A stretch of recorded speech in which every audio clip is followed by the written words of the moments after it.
I'm Chief Cheryl Victorian. This is Waco PD on the beat. Whether it's crime or just getting to know the Waco Police Department, we're here to talk about things that matter most to you. Well, hello, Waco, and welcome to Waco PD on the beat. I'm Sierra Shipley, the Public Information Officer. And I'm Officer A.J. Smith, the Crime Stoppers Coordinator from McLennan County. Yeah, and we are here to talk about our Victim Services volunteers. We've got Melissa Sparks here, and she's the Victim Services Volunteer Coordinator. Say that a million times fast. It was a lot of words right there. You and Isabel both have very difficult titles. Yes, is that why you work both in the together? Victim Services Unit. Okay. Yeah, we had Isabel on earlier. She talked about the crime victims compensation. We did talk about how we did talk about how important those volunteers are, which is they are very important. Which is what you cover and what you do in that unit. But first, before we get into that, talk about why you wanted to work in victim services and with the police department. Well, like everyone else, go to college, you have to do an internship. So internship come around, Melissa, which is now my supervisor, come in, started talking about victim services, and it was very interesting. So I was like, okay, well, I'm gonna go this route. So I do the volunteer, go through the Victim Services Volunteer Academy, start going out on calls, and I'm like, okay, I don't want to say I enjoy this because that's really a bad way to say that, and what I mean by enjoy that, I'm able to get out and help victims. A lot of those victims don't really know that these resources that we give them are available to help them. So it was very rewarding for me to be able to do that for somebody. So 3 years go by, and then a position come open, and I applied for it, and I've been here ever since. So this coming December, I have been on with the city for Victim Services Unit for 8 years. So I've done this for a total of 11. That's awesome. It's a lot of people can't say, I don't want to say I enjoy coming to work, but I do enjoy coming to work. Even after 11 years doing this, I'm still ready to come to work. I can't say I do the same thing every day. It might be the same call, but it's always something different. Yeah, And I'm always learning something new. Mm-hmm. And I think, like you say, when you say you enjoy coming to work, and you said this, but I think it's good to explain it, is that we don't enjoy knowing that there's victims out there experiencing these horrible crimes, but we do feel comforted in ourselves to know that we are there to help them get back on their feet. So I think that's the enjoyment. And that is the enjoyment that of you it. say. And so talk about the volunteers then. And the Victim Services Unit is really only consisted of you and then it's myself and then Isabel, which you said that y'all have talked to, and Melissa. So there's only 3 staff that work during the day. We cover calls, and of course, you have Melissa. I'm just going to throw her name out there, Melissa Becerra, which is the manager of Victim Services, and of course me. I do go by Sparky, so a lot of the people out there know me as Sparky. I'm the volunteer coordinator, and Miss Isabel King, she takes care of the crime victims compensation. But we all go out, we all do the same thing. We rotate shifts, we rotate call every week. So we're all able to go out and assist the victims and help the community in that same way, which we work during the day. So that's where our wonderful volunteers come in, and they cover, because we are a 24-hour unit. And so we're always available whenever the officers or detectives or whoever needs us, we're always available. So the volunteers will cover, our shifts are from 6 in the morning to 6 in the evening, and then the volunteers will come on and cover from 6 in the evening to 6 in the morning. That's Monday through Friday. And then we have our weekend shifts that are split up into 7 different shifts. And you guys don't just cover Waco, you cover a huge area. We actually cover the whole McLennan County area. We get called out for all the other agencies. The Sheriff's Department, all the little agencies, Woodway, Belmead, Lacey, Lakeview, Hewitt. So anybody in the McLennan County area, we do cover the McLennan County area. Yeah, and that's incredible. It's just volunteers. And then just the 3 volunteers. Of you. How many volunteers do you have? Right now we have 14. Okay. Amazing. We have an amazing group of volunteers. I could not ask to work with a better bunch of people. and we do have, which I know you're going to ask me this question, but we do have, I'm plugging it in there, an academy coming up in February. Yeah, February. That's right. Okay. So you said we have 14 volunteers. How Yes. many can we have in total?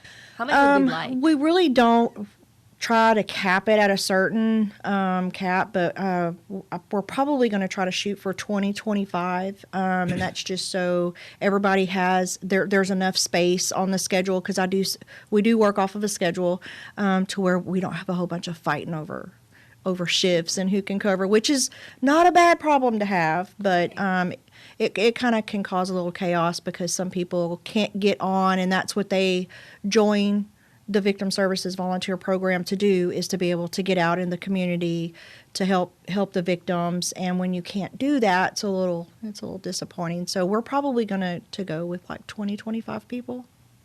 Very good. I mean, for the whole county, that seems like a good number, right? Yeah, I was thinking that seemed really low, but I mean, if your people love helping, we've had up to about 40 to 45 people on our roster, and it's tough to get everybody out there. And that's interesting to hear, because I mean, that's good that we have such dedicated volunteers. Yes. I think that's the number one thing that especially this unit has to look for is that dedication.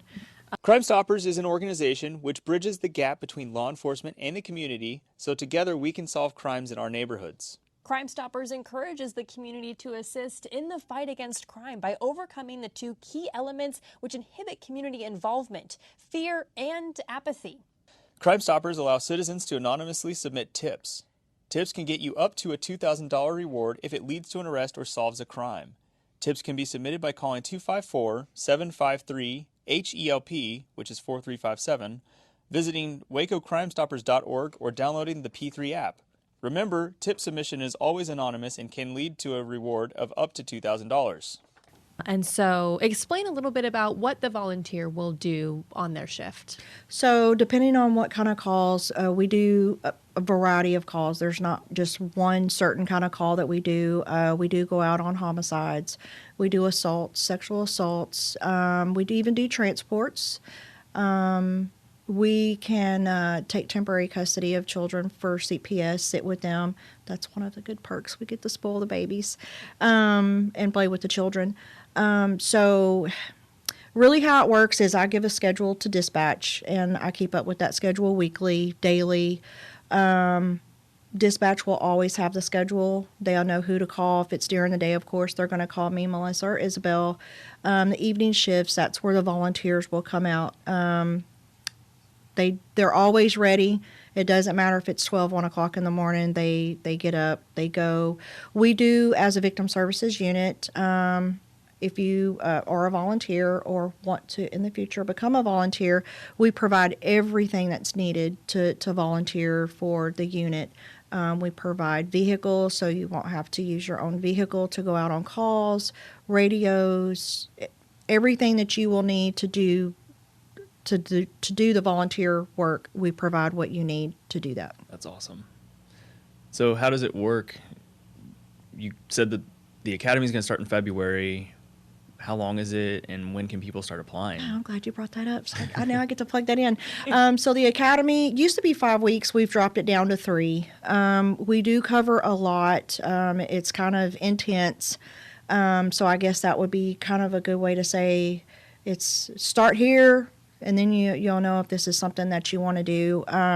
But we have detectives from all the units that we work with to come in and talk to the volunteers, to let them know, kind of let them see their perspective of what they expect from us, how we work with them, why they call us out, kind of give them an idea of what they're going to be doing on a call.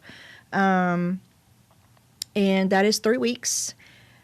It's Monday, we do it now. I'm trying not to give you the old date. So it's Monday, Tuesday, and Wednesday. The academy does happen at the police department. And I just totally went blank. It's okay. We'll help you get it back. So it is Monday, Tuesday, Wednesday from 6 to 9 p.m. It's a 3-hour class. And we try to get you prepared and educate you to let you know exactly what you're going to be doing. there's really not any surprises, but there's only so much that can be done in a classroom, which is you experience most of that when you start getting called out and go out on calls. And then when you're brand new starting to go out on calls, you're not just going to throw these people out. No, we're not going right? to throw them to the wolves.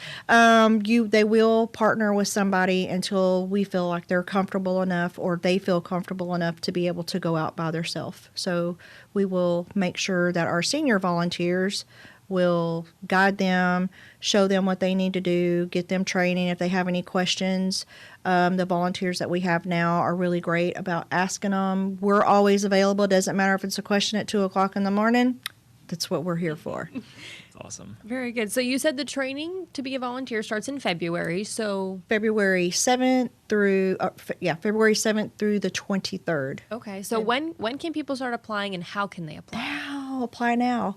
I actually take applications all year round. It used to just be when the academy started, but if someone's interested, I will get their application, hold on to that till it's time to start that process, because there is a process that we have to go through. We will get you in here, get your application done.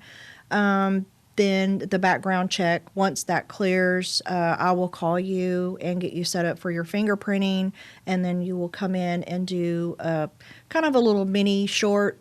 We like to kind of get to know you, ask you questions, so you'll have an interview with the staff, and then we will just kind of make a decision from there to see if you're, I don't want to say if you're right, because everybody's right for this position, but, just kind of make sure this is what they want to do and something that they can handle. And we kind of just go from there.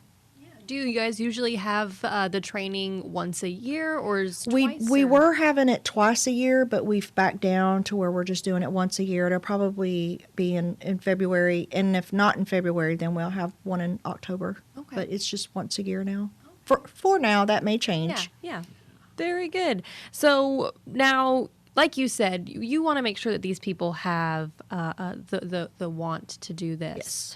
Yes. Explain that heart that these volunteers have, because these people they're not getting paid. They're coming out and they're dealing with other people who are at their worst moments in their life. And that's where the heart comes in. I mean, you've really got to have that heart to want to help people, to be able to understand or have that compassion, empathy, to be able to sit with somebody because we're going out on the worst day of their life. So if that is something that you think you can do, and I say, come on, fill out an application, come and meet us, and come and join our wonderful team that we have. But just keep in mind that you are seeing people on their worst days. And I don't want to make it sound like what we do is all bad, because it's not. There are great.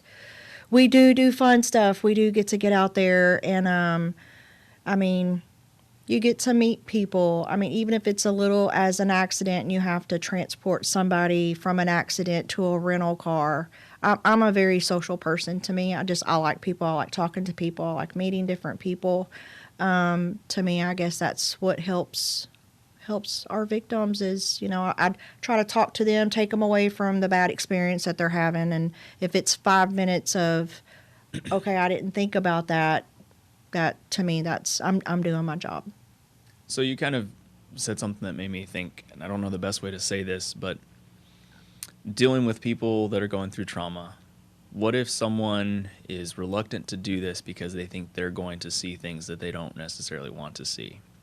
Does that question make sense? I guess how does the volunteer cope with those things? And as a volunteer, will they be seeing the same traumatic things that they're getting called out to help that person There with? are, yes. There is a possibility that is something that we do go over. That is actually one of our questions in our interview. We explain that you're going to see that ugly, bad, a deceased person. I mean, and we try to prepare them as much as we can, which it's hard for someone that hasn't never seen that to get an answer, because you can't answer something that you haven't never experienced. So we try to prepare them as much as they can, because, you are going to go out on a fatality or, a homicide or a sexual assault or a really bad assault. So we try to make sure that we ask them the questions, and at any time, if it's something that they don't, I mean, it's, you don't have to do this. You're not stuck doing it. We have us as staff, and we also have a team of people that if they need somebody to talk to, they're never alone. We actually tell them if it's a call, please come and talk to us. Don't hold it in. If it's not us, talk to another volunteer that has maybe experienced the same thing. But, that's something that we really try to drill in is don't hold it in. Because there's going to be that one call that's going to get you. I mean, you're human, and this isn't something that the everyday person sees. Should that be a reason not to apply, though? I mean, do you think that someone's fear of having that exposure should outweigh their desire to try and help somebody? I say if that fear is there, probably is not the thing to do, but I mean, we've had people that have experienced really bad things and have turned around and said that this is something that has helped to kind of get over that. So it's good. That's a good question, say, I guess. But it's hard to say, no, don't come and do it. I mean, it's really because everybody's different. So they might handle that situation different. But I don't want to say we don't want anybody to put theirself in a bad situation. Or if you're second guessing it, don't do it. Well, like you said, if those people do have that one call that just, it's hard to keep those emotions inside, and we don't want to do that. We want to be able to talk about them, and there's plenty of people there to talk about, and you guys will help those volunteers get through that process and cope a little bit more with the call that they were on. Well, the Neighborhood Camera Initiative is something you might want to sign up for. Ring doorbells, Nest cameras, and all the other camera security systems installed on homes and businesses that are facing public areas are tools that could help our officers solve very important crimes. By signing up your camera or cameras in the Neighborhood Camera Initiative, it allows our officers knowledge to where these cameras are, and if a crime had happened, it could have possibly saw the incident in question. You can sign up your camera on the City of Waco website at wacopolice.com. I mean, it seems kind of silly, and I'm pretty sure we all know the answer to it, but why is it important that we have volunteers? Why do we have volunteers in the first place?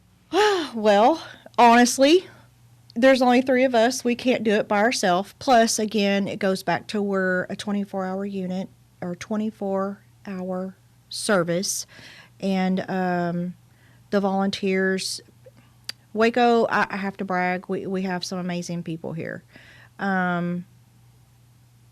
The importance of having volunteers, our unit wouldn't work without them, and the officers wouldn't have anybody to call.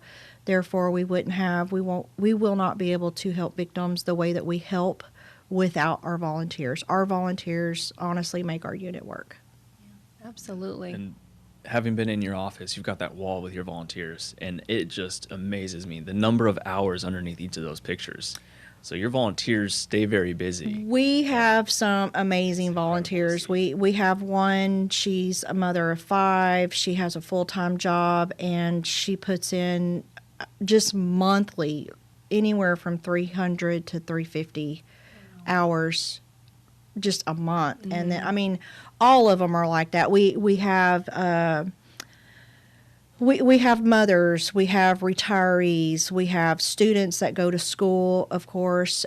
Some do it for their internship, some just because they're going into the criminal justice field, and some do this as a platform to see. Some may be going for forensics, some may be going to, in the future, become a police officer.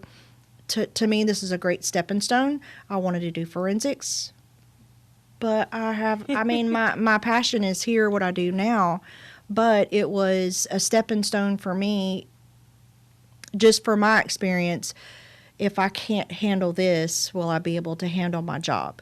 Because, we go out on the same calls that officers do, our officers, and we don't just get called out on the sidelines. We are actually there on scene with the officers, helping anything that they need other than, and we're not just there for the victims as well, we are also there for the officers.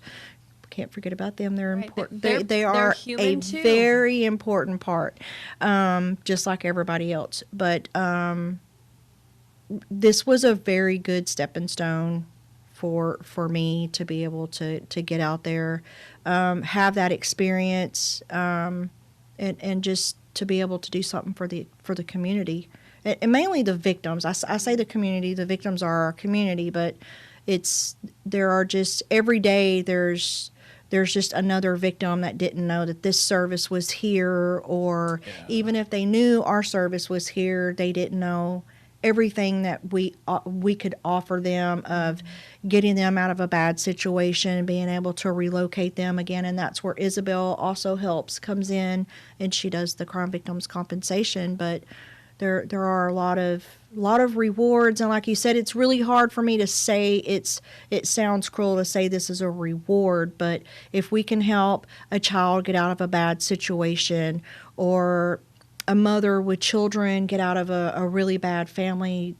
domestic violence, that we don't have to get called out a month later to, give her family bad news. I mean, so to go back to what you said, it's hard to say it's rewarding, but it is rewarding to be able to come in and help a victim get out of a really bad situation, or a child. Yeah, absolutely. And I always felt like when I would call for you guys, they would talk to you where they don't want to talk to me. They see the badge, they see the gun, and they're like, no, I don't and want to that talk to can him. be very intimidating. And that kind of goes back to an earlier conversation that we were having.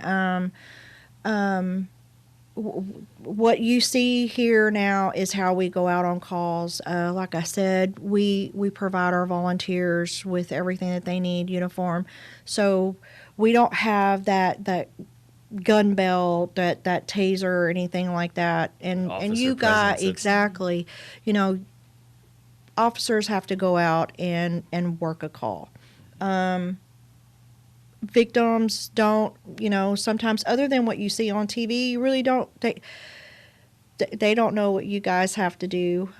So I feel like that's the comforting part of us coming in, because we don't have all that. We're somebody there to talk to, kind of take away, also educate them on what you guys are doing, as officers, kind of, walk them step by step of what y'all are doing. That tends to kind of, because knowing is better than not knowing, and usually when they know what's going on, it kind of helps them understand. And we get asked those questions. Oh, why are they doing that?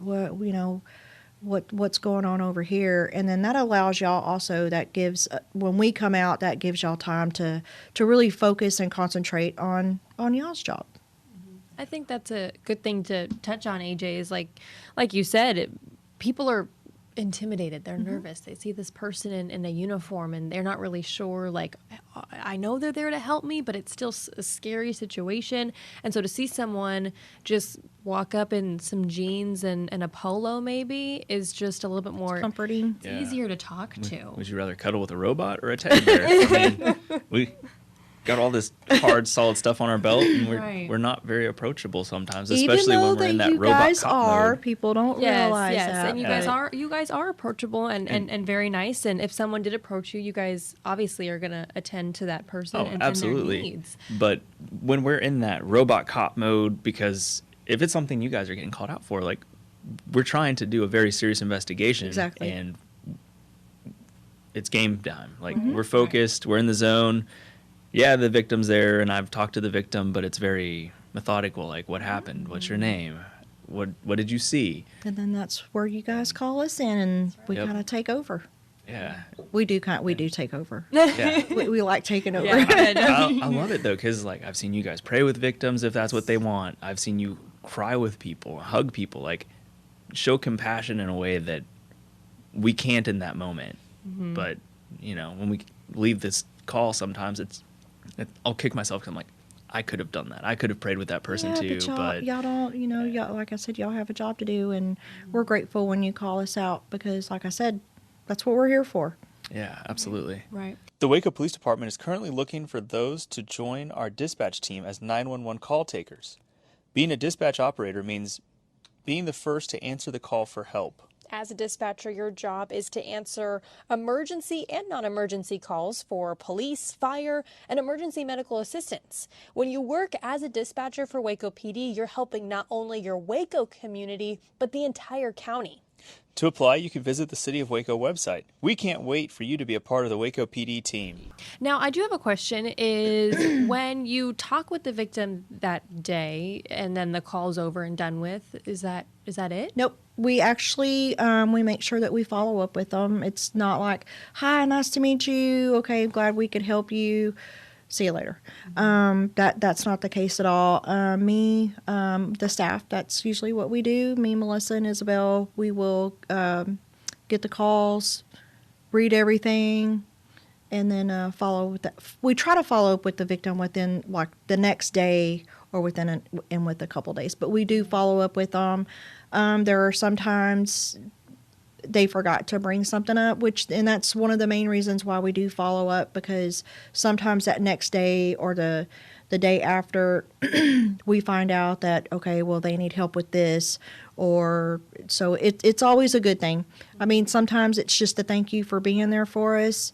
And then sometimes it's, okay, we need to take this route. So we do follow up. We don't just see them that night or that morning and make them feel like they have been forgotten, right, because connecting they're not. them to the services that they need Yes. to move forward. Well, Sparky, thank you so much. Before we end the episode, let's do some bullet points again. Remind people when they can apply, where they can apply, and when the next See me smile, because Academy this is, I get classes. so excited. Yes. So if you're interested in being a volunteer, which I hope you are, we have our academy coming up February the 7th through the 23rd. You can go to the city website, go to police, go to the bottom on the left-hand side where it says victim services. That link will have the application will be there at the bottom. And it will also kind of explain a little bit of what we do, what we just went over. And please, if you have any questions, just give me a call. I'll be more than happy to answer whatever needs to be answered. If you need help with the application, or if you just want to come up and see me and I can give you one, you can come to the police department and we can get you taken care of that way. Yeah, and if they need to call with questions, is that just the 7500 number? No. If you go to the website, or you can call me at 254-750-7527. Got to remember that extension. Well, it's always hard. Gave me my cell phone number. Did you really? Oh, No. It's Oh, you my almost office did. now. I was gonna Almost say. did. That's why I had to stop for a second. But I know. I threw that out there on the spot. Sorry, I caught you off No. guard. You're good. Well, Sparky, thank you so much for joining us. We appreciate Thank you for it. having me. And Definitely. we hope that, maybe inspired a few people to volunteer for victim services. Well, thank you so much, Waco, for joining us on Waco PD on the Beat. I'm Sierra Shipley, the Public Information Officer. And I'm Officer AJ Smith, the Crime Stoppers Coordinator for McLennan County. Have a good one, Waco. Until next time. Waco PD on the beat. The heartbeat serving